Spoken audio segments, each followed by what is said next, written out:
This is San Francisco.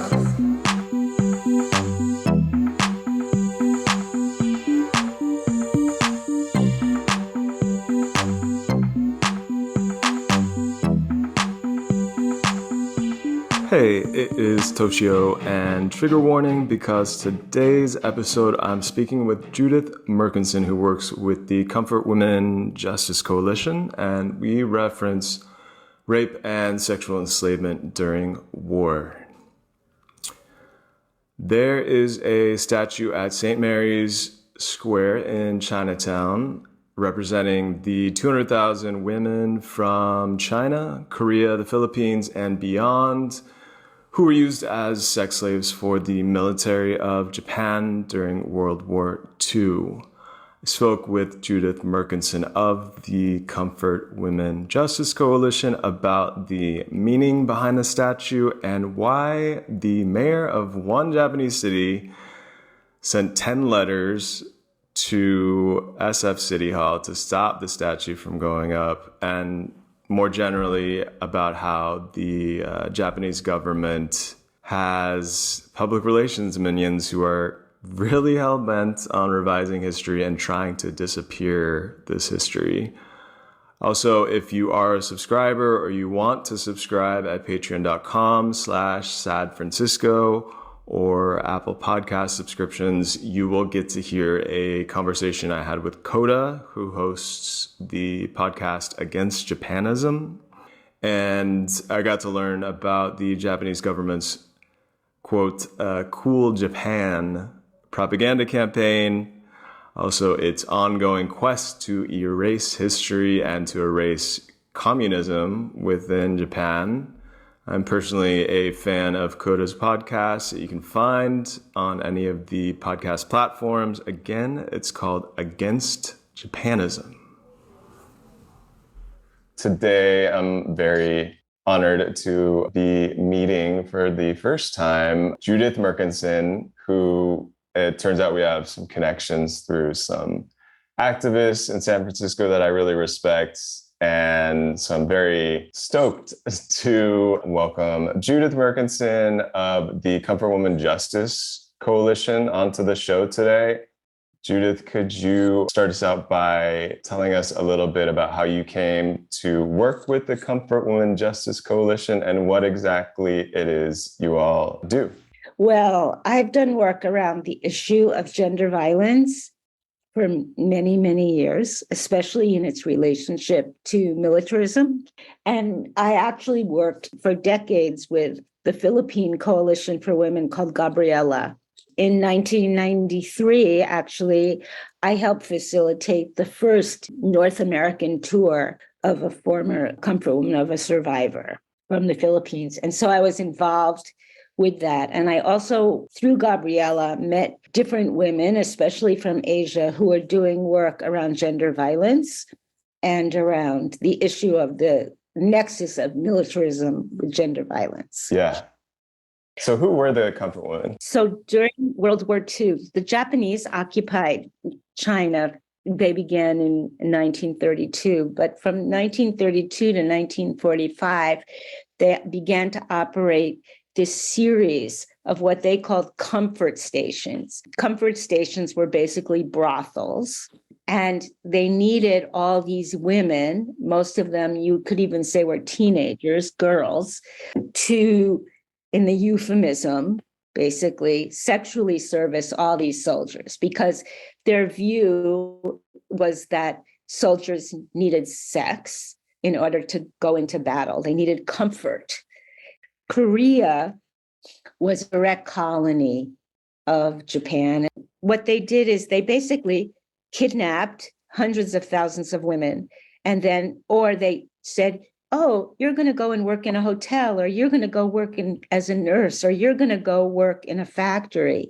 And then these women were taken and basically sexually enslaved. They were brought to these brothels, and some of them literally were raped 10 to 40 times a day.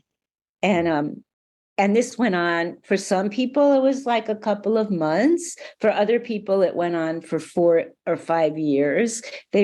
Many of them were trafficked. So if you lived in Korea, you ended up in Taiwan, you ended up in China. For many, many years, people thought that it was about 180,000 Korean women were sexually enslaved. But now it's thought actually that upwards to 200,000 Chinese women were also, as well as Filipinos, Burmese, so on and so forth. So really, you have 500,000 women were raped for the Japanese soldiers during World War II. And the Japanese government has never taken responsibility. And what they say is that, oh, well, this was just about, patriarchy. But there are clear records that show, they referred to these women basically as like supplies. And they would be like, well, we need 10 women. This isn't, for every one soldier. Just totally objectified, dehumanized people. And people, the soldiers referred to them as latrines, and the whole thing is so, in terms of human terms, I have to say, I cannot understand why anybody would want, imagine, there's this young woman, she's been raped 4 times already. She's lying on some dirty floor, and you're supposed to have sex with her, for 10 minutes. I can't imagine why that should be pleasurable in any way, but it was. I mean, it went on and on and on until the end of the war. And it's estimated that 90% of these women died. Yeah. And wow. For those, and now there are very, very few, couple of dozen survivors, left. They're very old. Sure. So by the time the Japanese government gave or offered reparations, most of the survivors refused it because what they wanted was for more general, just acknowledgement of the amount of suffering that went on. Yes. They refused the reparations, but by the time the reparations were even offered, I mean, very few people were still alive from that time. Yes, maybe a couple of hundred. Yes, and there were several court cases suing the Japanese government, but the Japanese government, of course, the Japanese courts threw it out. And it is about, the United Nations has declared that rape during war is a war crime and crime against humanity. And it's actually the surviving comfort women were instrumental in having that happen because they lobbied at different UN bodies, especially in the early 90s. They came together with women from Congo and Bosnia and others in the former Yugoslavia and lobbied that rape as a strategy of war was a crime against humanity. So that was a really huge accomplishment when you think about it, because rape during war has always been considered normal, right? And so, it's not that it doesn't happen, it's happening all the time, but it's sort of like slavery. At least there's this moral and legal argument against it, and that begins to change, the perception and the culture. And I think that's really important. And we like to say, in some ways, there's a direct line between these women and the Me Too movement. It was the secret, but it wasn't a secret. It just wasn't talked about because, ironically, when women get raped, it's our shame, not the shame of the men.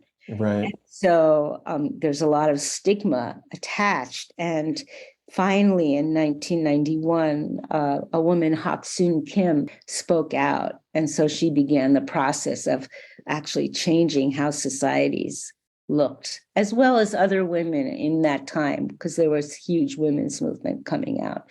So that actually has changed. It began to change sort of the public perception of rape and of responsibility. And so when it came to pass that people in the Board of Supervisors and sort of in the larger community wanted to build a statue in memory of the hundreds of thousands of women who had been sexually enslaved by the Japanese Imperial Army during World War II, I was asked to support that effort. And through that, the Comfort Women Justice Coalition, or CWJC, was born in order to build that statue, which is now in St. Mary's Square. And then to do the work, to continue to do the work, one, to talk about the relationship of these women to the struggle against gender violence, but also to demand an apology from the Japanese government to what happened to them as a way of beginning to have accountability and beginning to end impunity for these kinds of crimes. Okay, so the mayor of Osaka was, and the people around him were so disgruntled by the fact that San Francisco was allowing for this Comfort Woman statue to exist that he severed the official ties of the Sister City program tying Osaka to San Francisco, which pretty sure it's just looked into it only a little bit, but it seems to be kind of a marketing thing, like a tourism focused thing that ties Osaka to San Francisco in hopes of, making some more money off of tourism between the two cities. It's actually, it's not really a government to government. It's more like, and it does education things, and actually, it's still going on. It's just the mayor decided it wasn't cool. Well, what happened was he threatened. He said, if you don't take down this, he wrote a very extensive letter, and he said, if you don't take down the statue, we're going to break the sister city relationship. And London Breed, who hasn't exactly been the most supportive, actually, through the whole process because of the impact of the Japanese consulate in particular and Japanese money, said, forget it, the statue stands. And she stood up for it. So okay. You did a good thing. Well, that's a surprise, a nice surprise. You never know. She had to. I mean, what is she going to do? She's going to, when this statue originally, actually the whole way that the process started, there are sort of two strands. One was this group of mostly Chinese Americans and wanted to build something in relationship to World War II and Japanese atrocities. So they talked about the Comfort Women. And in the beginning, they didn't know that much about it. At the same time, and they began to talk to Eric Marr, who was supervisor then. At the same time, the Japanese right wing started organizing and shipping people up here to have these protests about sort of what was going on. And so sort of these two groups coalesced around like Japanese and Japanese Americans and Chinese.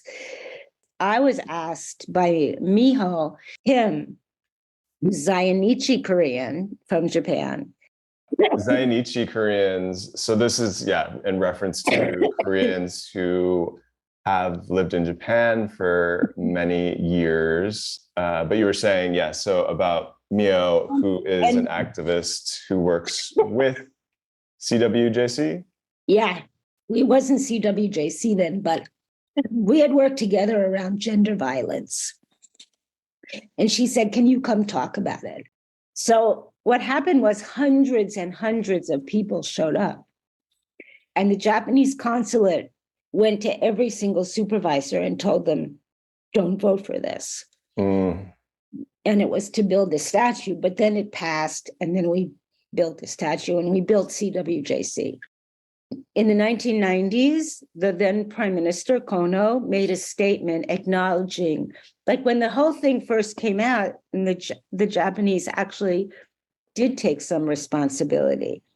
And the Japanese foreign minister and the Prime Minister Kono made a very extensive statement taking responsibility, although never apologizing officially through the Diet. Like just having a statement isn't enough. You have to have the government has to take responsibility. But they made certain agreements. And one of them, for instance, was that they would begin to educate Japanese children and put the issue of the comfort women in the textbooks. And they began to do that. They also did this thing called the Asian Women's Fund, which they put money into this private fund. They never would say it came from the Japanese government. They put money into a private fund for some of the women. Some of the women accepted it, but the vast majority said, forget it. Yeah. We're not taking your money unless you officially apologize. Okay, at the same time that was happening, a whole group of right-wing Japanese began to coalesce. And one of them was Shinzo Abe. And their position was, forget World War II, that was long ago. And we can't be apologizing forever and be shamed. We have to rebuild the greatness of Japan. And they began this other narrative that basically said, World War II was a war of liberation for Asia. Like all we were trying to do is liberate Asia from the Western colonialists. I mean, and so laughable. And also these things, which they continue to this day, the comfort women, it wasn't, first of all, it wasn't us, it was private people. We just took advantage of the situation. And secondly, things like the massacre at Nanjing, which happened in 1937 and killed hundreds of thousands of people, that didn't really happen either. That was just a minor incident. And then they began, it was called this coalition, which is now the fundamentally core of the government today. They began to redo and deny what had happened, which we call historical denialism. Yeah. And like now there's no reference to the textbook in the textbooks. And if you ask Japanese teenagers, have you heard of the comfort woman? They have no idea what you're talking about. Yeah, I mean, it's what is happening here in the US. And I think, as much as people in the US, ignorance is bliss, the US is the imperial power today that Japan was in most of Asia up until the World War II, and then they had to cede some of their power. But there's reverberations of Japan's empire, the height of its empire, rather, still going on today. In the US, all the history that we're taught is a lie, and it is historical denialism. We're taught the basic fundamentals that we're taught are denying the true history of what happened. Right? I agree. Yeah. So, whether it's white settler colonialism, the history of genocide, et cetera, et cetera. And what I like to say about this, like people will say, why do you care about like the comfort women? It's in the past. And I go, because you can really look at how history is denied and how the relationship between the oppression of women and the relationship to militarism. And then that allows you to, what happened? How has that happened historically? What's the relationship between how the colonialists, for instance, conquered the Americas? What happened to indigenous women? What happened to enslaved African women? And how was that related to the history of colonialism, which is the same thing? So to me, it's not just like you put something in a box and you leave it there, but how do you make all these connections? Yeah, it is super key, I think, to recognize that. And for people who might not know about it, learning about these things, the idea is that hopefully these things will, knowing more about the connections between colonialism and gender violence, maybe, just maybe, we can in some way stop that from occurring again. So with the project here, it sounds like in San Francisco, where we have a Japantown, we have one of the largest Japantowns in the States, but still relatively small with comparison to, the Korean and Chinese populations, Filipino populations. Would you say that the project of like the statues has experienced much pushback in the US, in other places outside of San Francisco? Yes. The Japanese government has devoted hundreds of millions of yen to denying the issue of the comfort for women, and they cannot stand these statues. Like, they hate these statues, and every time one goes up, they go to battle to make sure it comes down. Yeah. And they did that. And our statue, the most traditional statue, it's called the Girl of Peace, and it's outside the Japanese consulate in Korea and in Seoul. When it went up, the Japanese government built a huge wall in between their buildings. Wow. So they wouldn't have to see it. And here we were really lucky because a new building was going up sort of in the corner of Chinatown and the financial district. And in San Francisco, if you have a new building, you have to have public art. Right. And many different things. We got it. And so we have this amazing design, which is 3 young women, Chinese, Filipino, and Korean, who are standing together on the floor.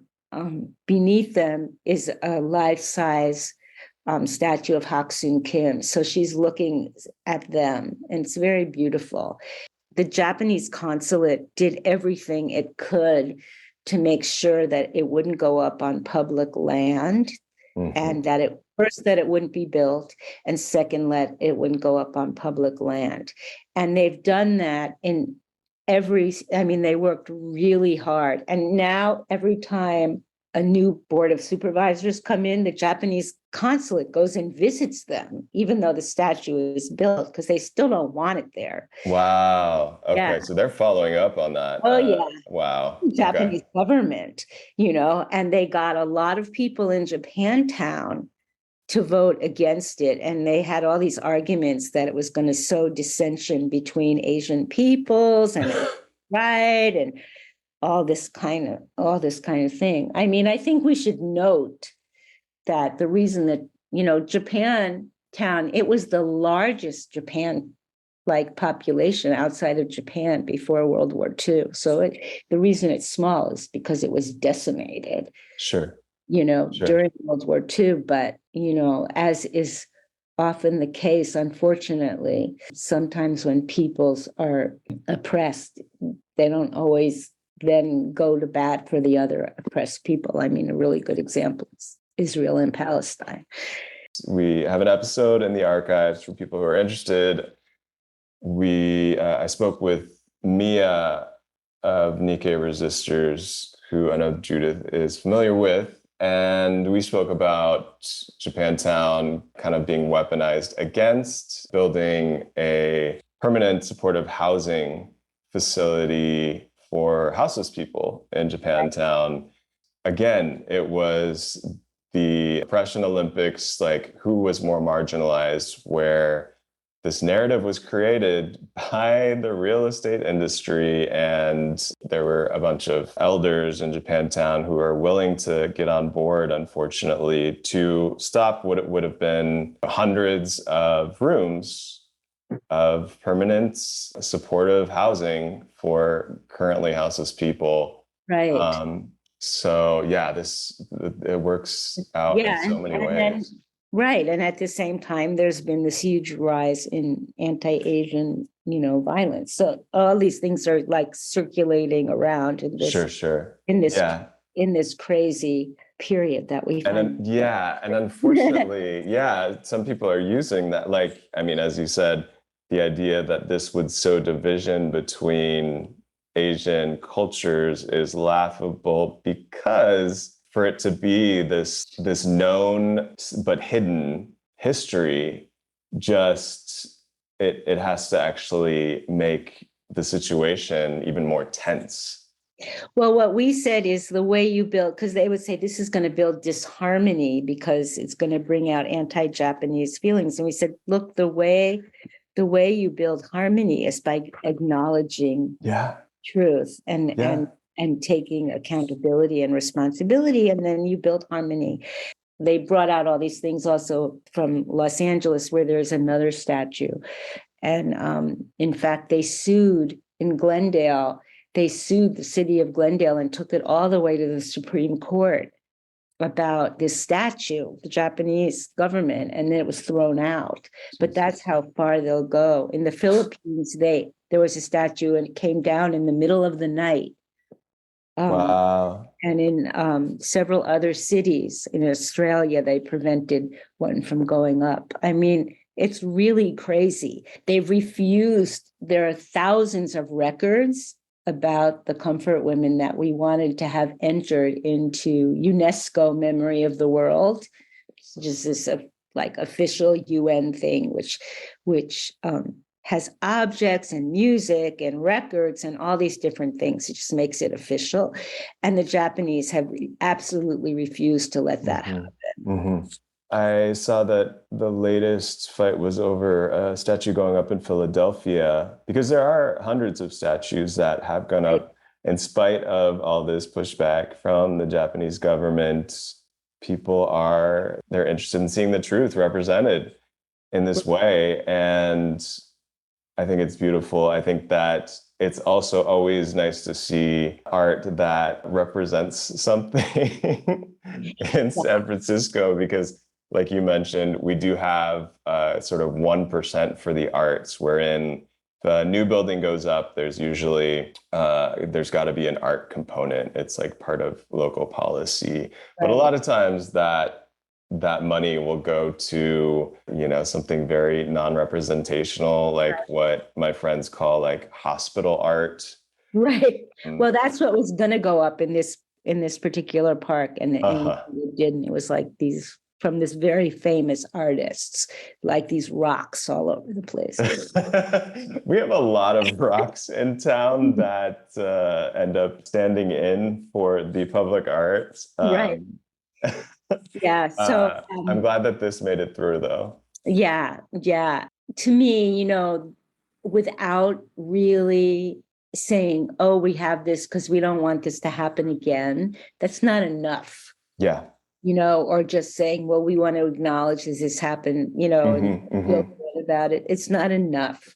You have to continue to demand that the Japanese government acknowledge what they did. And then you have to tie it to other instances of gender violence. And you have to say, if this was wrong then, it's wrong now. And that, we know that the one thing that will allow violence and oppression to continue is impunity. And that's like, people will say, why do you care? Because impunity is what allows things to continue.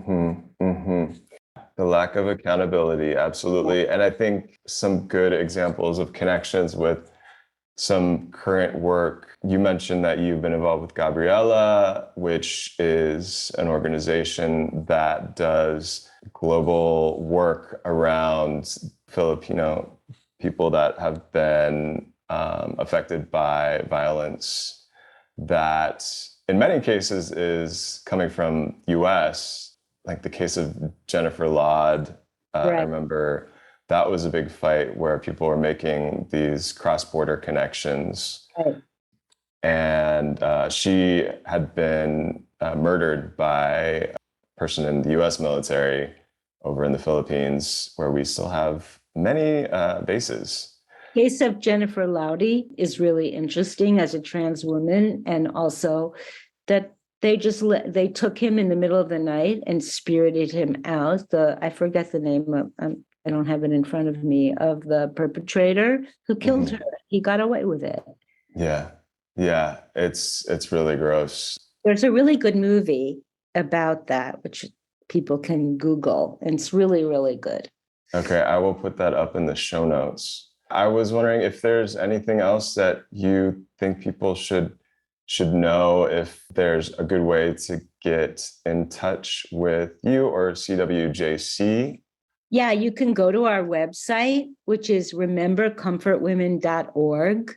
You can email us as comfortwomencoalition@gmail.com.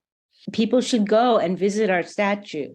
And if you want us to give you a little tour, we'd be happy to. And it's at St. Mary's Square in San Francisco, which is between California and Pine. And right down the street from Grant, there's a tiny little alley called Quincy. And it's on the Pine side of this beautiful little park. It is worth checking out for sure. And it's again, it's nice seeing some public art that isn't scattering of rocks. Probably. I think that people, often we forget the relationship between violence against women and other genders and what that means for the society. And the fact that people are beginning to speak out and change 100,000, we're changing 100,000 years of history. Mm-hmm. We really are. And the whole issue of rape and violence. And we have to look at the issue of these women in that context and their role in that and why that's so important. And it has to be part of how we analyze society. Well, if we're anti-capitalist or anti-imperialist, whatever art. Which we are here on the podcast. And anarchist, how do all these things sort of like they all intersect with each other. And they're all part of a picture of how society gets built. And so we have to look at the comfort women and the demand for justice from Japan as part of that.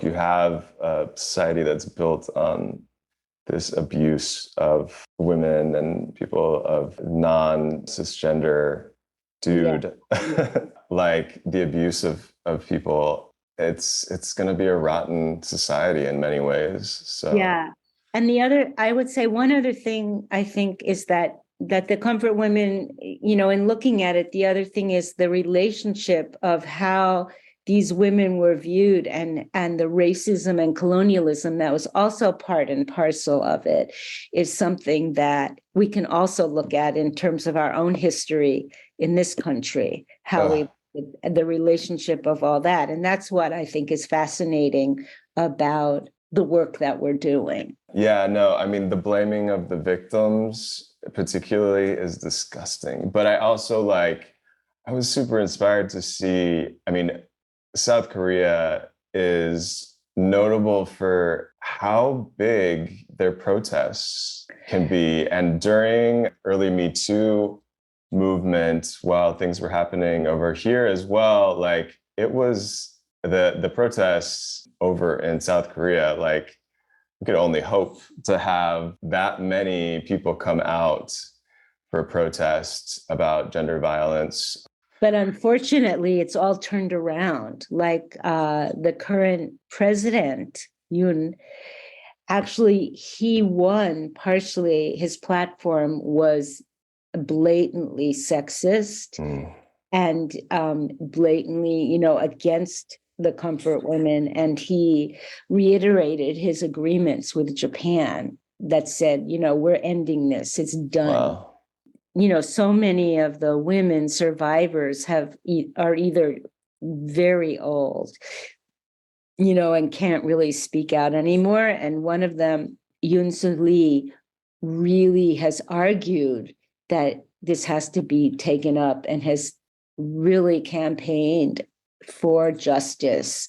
And the current Japanese government and current Korean government are really going against her. She's asked that it be taken to the International Court of Justice in the UN, but that will never happen. Oh, yeah, the kind of the rightward turn that people have seen in places like Italy. Maybe we're paying a little bit more attention to Italy or France here in the US, where there's also been a rightward turn and fascistic impulses coming out of every which way in government. But Right. also the same thing is happening in places like Korea and Japan. And the Philippines. Yeah, yeah, absolutely. Especially the Philippines right now, where, I mean, they just passed this law where you can report queer people for investigation just by, they have ads on light poles, call Really? this Oh, I number. didn't know this. Yeah, so I won't be vacationing in the Philippines anytime soon, but I mean, we have to also recognize it's in many cases it's not the majority of people. It's like the elites that are making a lot of these decisions in They order to. brought back Marcos. That's why I think we continue. We see this work as part of sort of a worldwide struggle for justice and for peace, and we see ourselves in that. In CWJC, we see ourselves within that context. Thank you, Judith, and thank you for doing the work that you do. Hopefully, have you come back and speak to us more about that amazing work. Yeah, I'd love to. Thank you. I did, on a completely other note. Yeah. I did just come back from a 10-day trip to the southern border of the US. So today, which was mind-blowing. It's a completely other subject, but it's related though. Yeah. Well, and today, Biden just tightened the noose around immigration. Yeah, I saw that the court had decided that Title 42. Yeah, they wanted to we'll just hold on to that one for a little while longer. And they just said that people from Nicaragua, Venezuela, Cuba, and Haiti, they couldn't come in through Mexico. They had to apply they couldn't apply here because up until now, it's like the only way you can get asylum is if you enter the country illegally, which is the nuttiest thing. Yeah. And so now they're saying, no, that's not going to happen anymore. Now you have to apply you have to go online in your own country and fill out applications and this, it's nonsense. Yeah. Right. And meanwhile, we have people who are desperate. They're coming over on boats. They're braving the waters of the Caribbean. And I don't know, one of the moments of last year where I was just like, wow, this is really dark, was the discovery that a bunch of people who had been trying to immigrate up to the US were found dead in the back of an abandoned truck near the border because it had been so hot outside that they died of the heat. And it's just gross. Really, I do also like many activists do different things, but I'm in the Haiti Action Committee, and so I do a lot of work around Haiti. So maybe we could come on and talk about. Ooh, I would love to do that. Yeah. I'm going to send you. I just wrote an article about the comfort women. Oh, cool. Yeah, we can post it up. So I can send you. I have two. One about sort of the building of one, and the other because this guy. I don't know if you heard this guy, Ramsire. He was a professor at Harvard, and he basically said there were no comfort women. They all had really good contracts and were well paid. And he used the example of a 10-year-old girl. Oh my God. And he's that's disgusting. The Mitsubishi professor of law at Harvard. Of course. Well, thank you very much. I hope to see you and work with you further.